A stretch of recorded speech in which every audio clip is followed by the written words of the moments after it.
Good Sunday morning, August 22nd, I think. Yeah. There's the supervisor. Oh, kind of dark. Doing what he does best. But he's been doing a lot of that lately. But he's getting old and it's really starting to show. Anyways, 1.9 inches of rain yesterday in 20 minutes, something like that. Somewhere between 15 minutes and a half an hour. Whew. Yeah, it came fast and furious. So obviously we still got another, 9 days left in the month or whatever.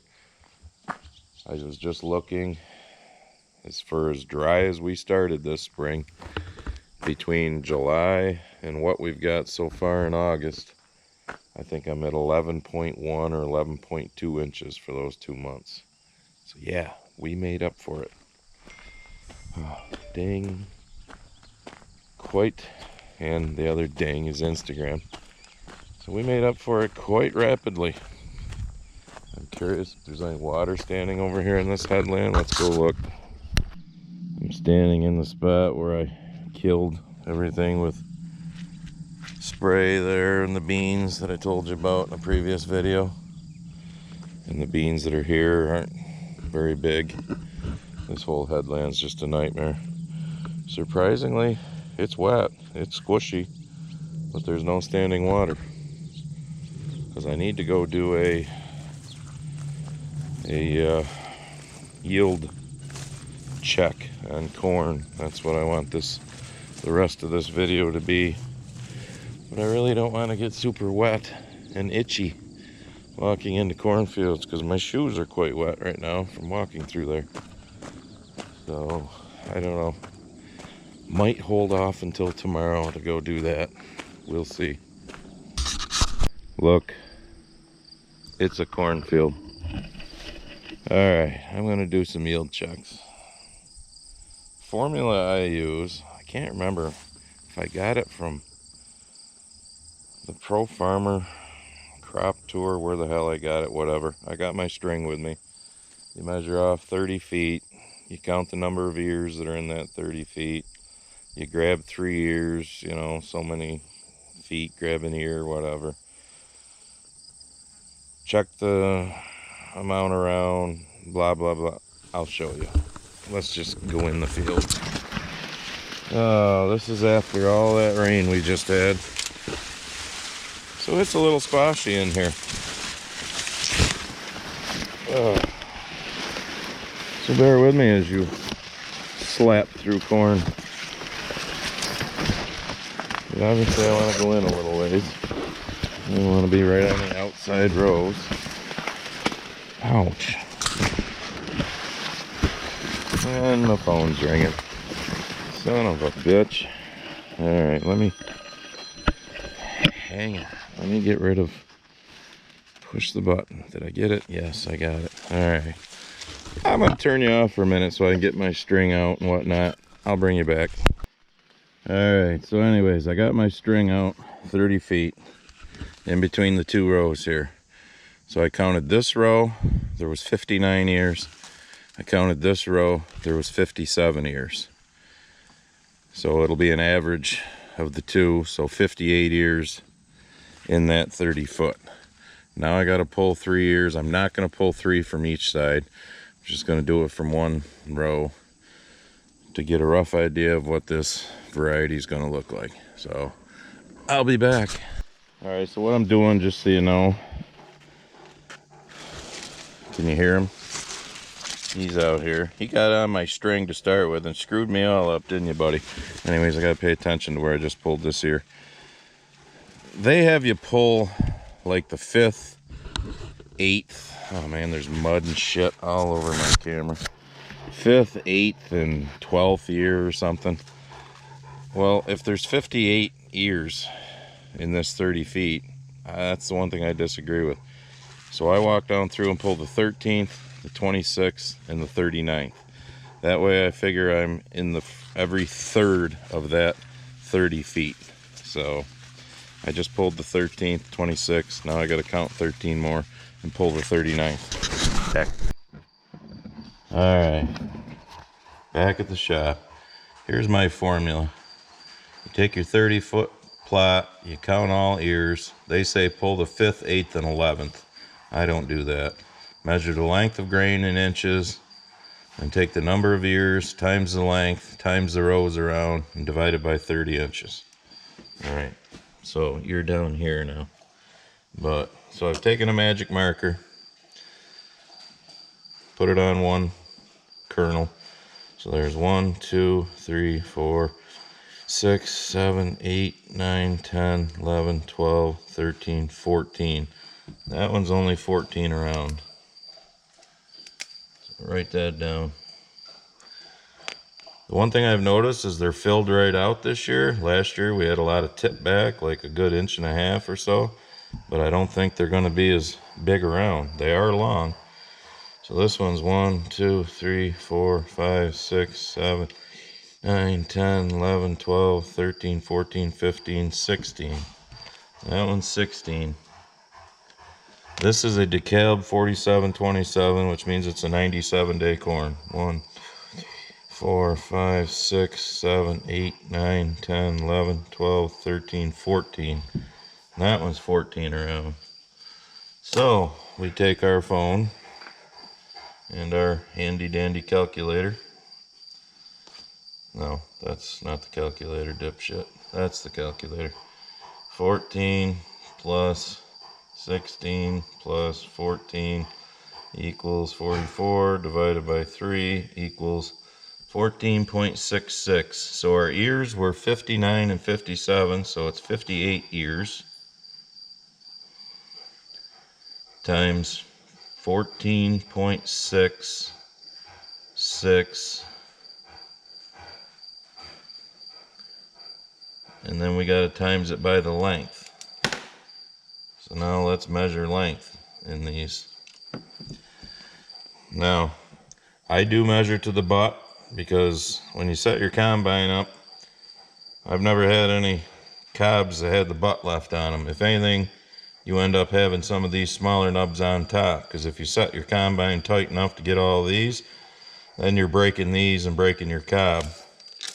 So I go back about there, a good 3-4 rows from the top. And I don't know if you can see, but that one's about 8 1/4. So let's put that down up here, 8.25. Again, go down 2-3 rows from the top down to the butt. This one's about 8 on this side, a hair over on the other, but we'll take the smaller number, 8. This one, go down, 3-4 rows. I don't know if you can see how well you can see that, but this one's about, I'd call it 7 1/4. That's a smaller ear. So 7.25. So now we take our trusty calculator.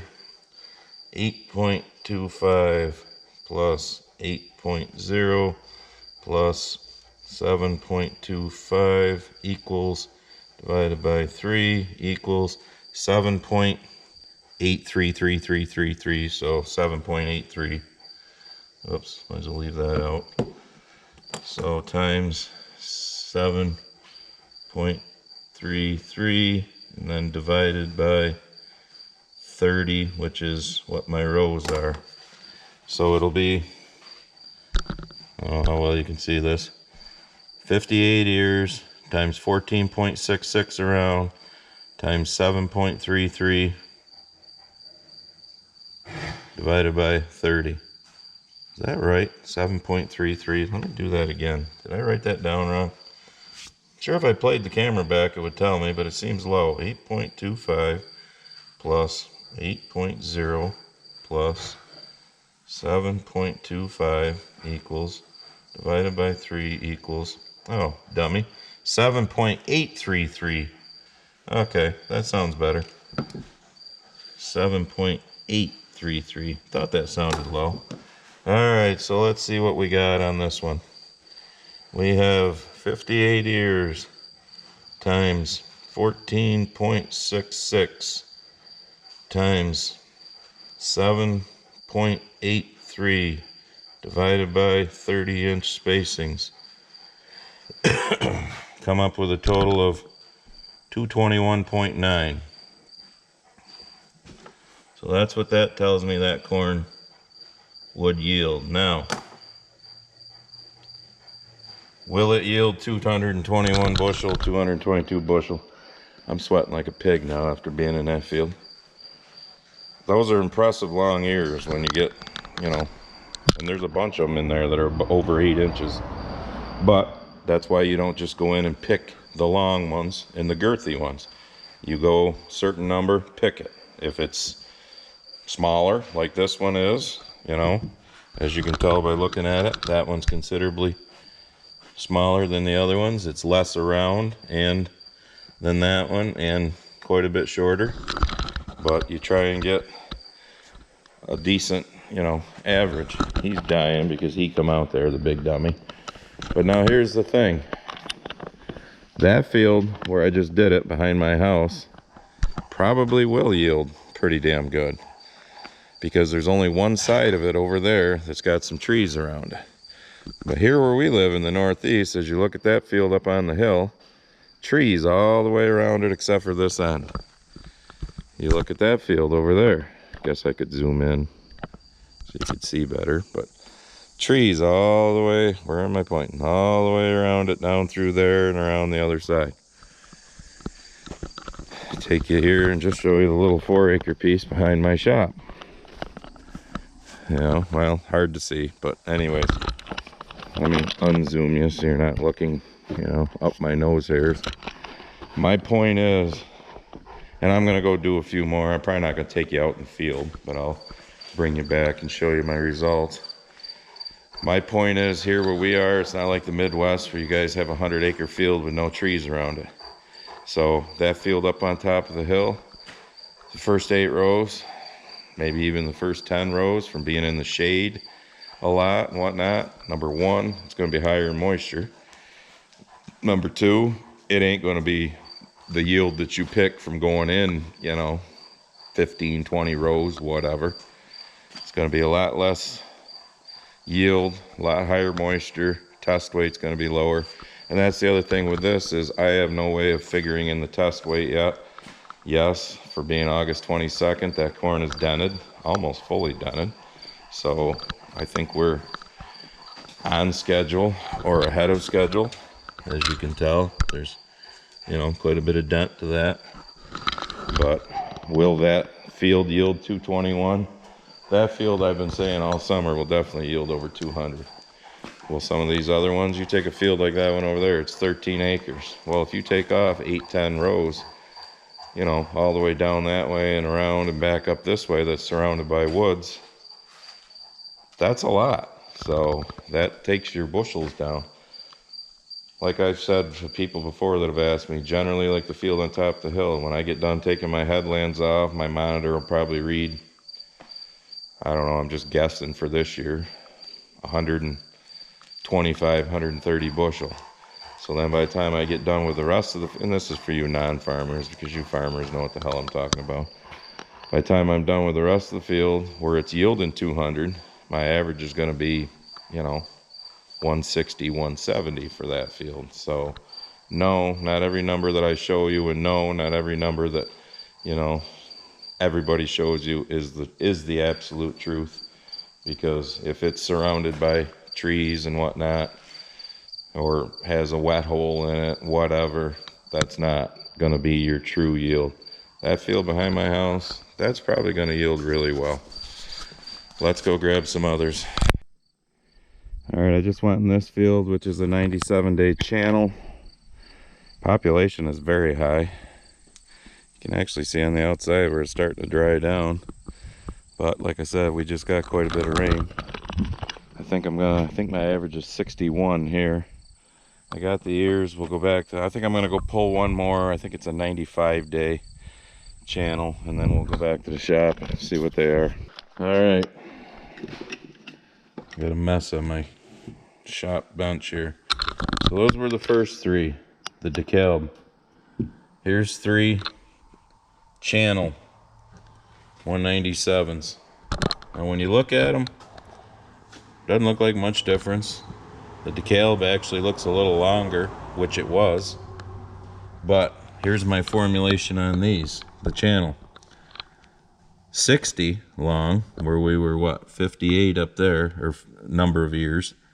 16.66 around, because two of them were 16, one of them was 18, where two of these were 14, and one was 16. These were a little shorter. They got a little more tip back, a little worm damage on that one, tip back on these two. So they were only 7.1 versus 7.83 up here, divided by the 30, come up with a yield of 236 bushel. Again, no, the whole field will not yield 236 bushel. Holy cow, is it hot today and humid. I'm sweating like a pig. I'm sweating like Congress trying to read a bill they passed, which we know they don't ever read. Because that was the field on Dalton Road that I don't know how many videos ago that I droned over. And as you can see from that video, we have big ass trees that surround all these fields. Moral to the story is it's all denting. It's August 23rd, whatever the hell it is. So it's on schedule, if not a hair ahead of schedule. And the biggest moral of the story is I think we got a hell of a corn crop. Like I said, we were dry early, but we got 5.8 inches of rain in July. And so far in August, we've had a little over 5 with these last few deluges that we've had. So I got one more I picked. It's a channel 194, 94 day corn. I'll do the calculation on that and I'll show it to you. All right, this is a 94 day channel. And as you can see by my calculations, all right, these ears aren't near as long as these other two varieties, the channel 97 day or the DeKalb 97. Planted later, as you can see, just starting to dent, not really fully dented like these. Still a lot of ears. My population was great this year, 60, but 17.33 around because the two ears were 18, one was 16 around. Even this piss poor looking short ear was 18 around. And that's the other thing. Two of the ears were 6.75 inches long. One of them was only 5.75, 5 3/4 inches, that one. Compared to this one being all in the 7s. This one up here having a couple that were 8 inches long. So total yield on this one, 222. Again, we have no clue about test weight, so can't tell you if it's going to be light test weight, heavy test weight. I think test weight should be good, but all in all, when you look at that corn, you know, that's some nice corn. Don't know how close I was getting it, but you know, even when they're only 14 around, they're nice corn. Even the 18s that are short, but that's why you don't just go in and pull 3 great looking ears. You go so many ears, you pull one. So many stalks, pull one. So many stalks, pull one. So many stalks, pull one. Because you're going to get a shitty one now and then. They're in the field. Look at poor old bastard. He's dying from the heat. They're in the field, so they count towards your yield. And again, with all the woods around, I don't know. Got some new stickers, by the way. Mad Moose. Yeah, the ones that make my hats and t-shirts and stuff, which you all should go to the description and check out. Rick's Tire Service. Anybody that's local, hell, if you're within 30-40 miles, you ought to go there to get your tires and oil changed and whatnot. Good people. Zip and Tammy. So anyways, I'm gonna end this video. Moral of the story is, it's hot, it's muggy, I'm sweating like a pig, and it's nasty in the cornfield, so I need a shower. But we have a pretty good corn crop coming, I think, as long as nothing goes wrong between now and another, 40 days, 45 days, 50 days, whatever. beans, we'll check them out in the next video. So, alright, like I said, go to the description if you want a hat, t-shirt, any of that good stuff, and we will see you in the next video.